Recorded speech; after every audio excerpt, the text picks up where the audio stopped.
Bacaan dari Injil Lukas.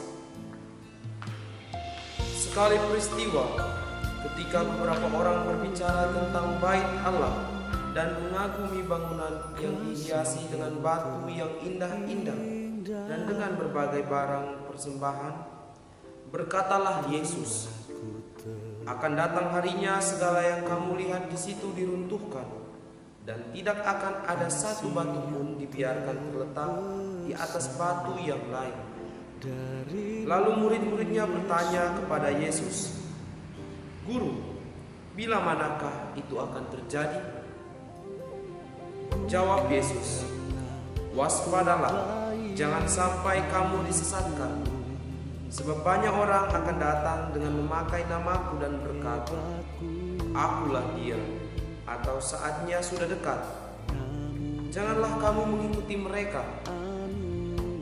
Dan bila kamu mendengar tentang perang dan pemberontakan, janganlah kamu terkejut.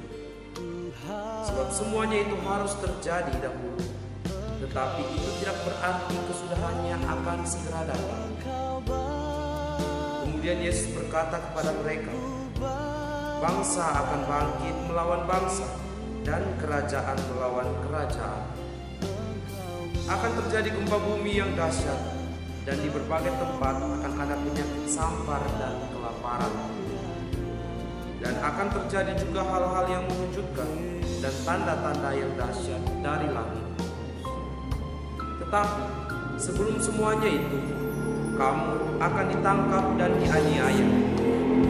Karena namaku, kamu akan diserahkan ke rumah-rumah ibadat, dimasukkan ke dalam penjara, dan dihadapkan kepada raja-raja dan para penguasa.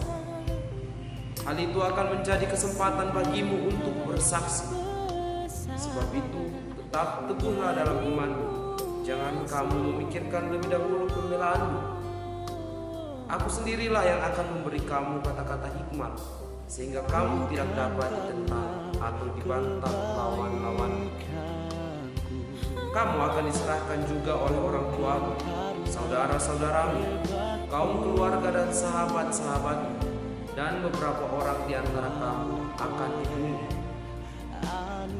Karena namaku kamu akan dibenci semua orang.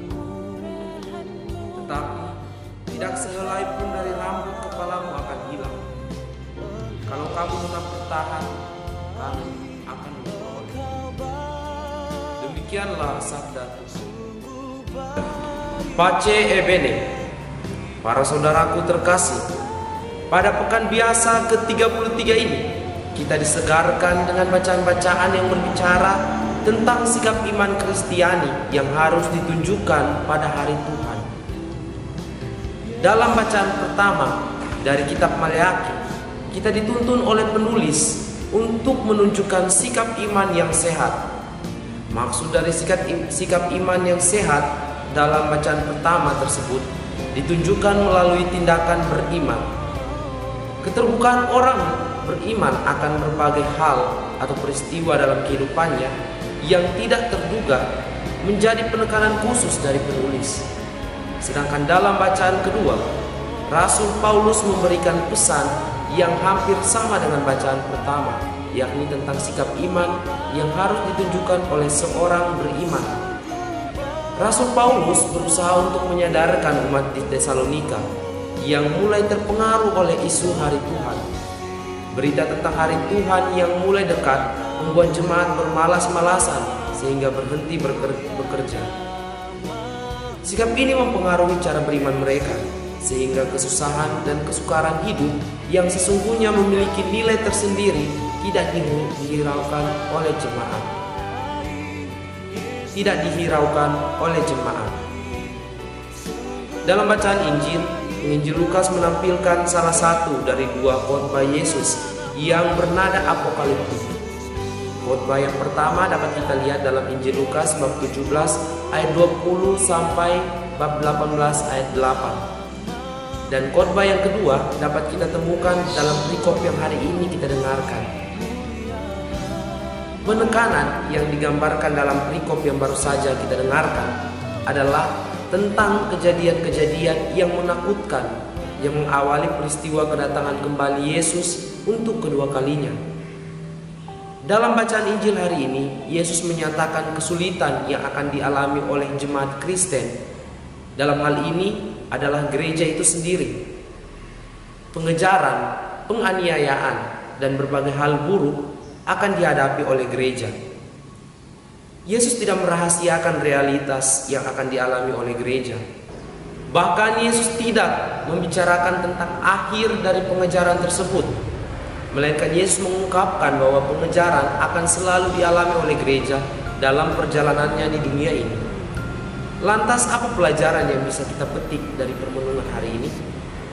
Ada dua hal penting yang menjadi kesimpulan refleksi berdasarkan bacaan-bacaan hari ini, khususnya dalam bacaan Injil, yakni yang pertama, tetap bertahan, atau dalam hal ini kesetiaan dalam beriman, dan yang kedua, tabah, dalam hal ini sabar dalam menanggung penderitaan sebagai ungkapan kesetiaan dalam beriman itu sendiri. Pada poin pertama, kesetiaan dalam beriman. Kesetiaan menjadi realitas kehidupan yang sukar kita temukan pada zaman ini. Kesetiaan menjadi rapuh ketika ketidaksetiaan merasuki kehidupan kita. Penyebab utama ketidaksetiaan hadir dalam kehidupan kita adalah bertambahnya kebutuhan kita dalam berbagai dimensi kehidupan. Dalam hal ini unsur suka atau tidak suka, senang atau tidak senang menjadi penentu dalam menjamin suatu kesetiaan. Konsep inilah yang sering merasuki ranah iman kita, sehingga dapat kita jumpai ada orang yang tidak setia pada imannya dan meninggalkan imannya. Konsep beriman yang digunakan orang tersebut hanya terbatas pada kenikmatan indrawi dan terpenuhinya kebutuhan-kebutuhan pribadi. Ia tidak melihat iman sebagai harga mati yang harus diperjuangkan dalam kehidupannya, sehingga nilai beriman yang dimiliki bersifat dangkal. Lalu bagaimana dengan saudara dan saya? Pada poin kedua, sabar menanggung penderitaan sebagai bentuk kesetiaan dalam beriman. Budaya instan kini memasuki ranah kehidupan di zaman ini. Dampak buruk yang diberikan cukup besar bagi kehidupan kita. Akibatnya orang yang terkena dampak buruk dari budaya instan adalah lemahnya kesabaran diri.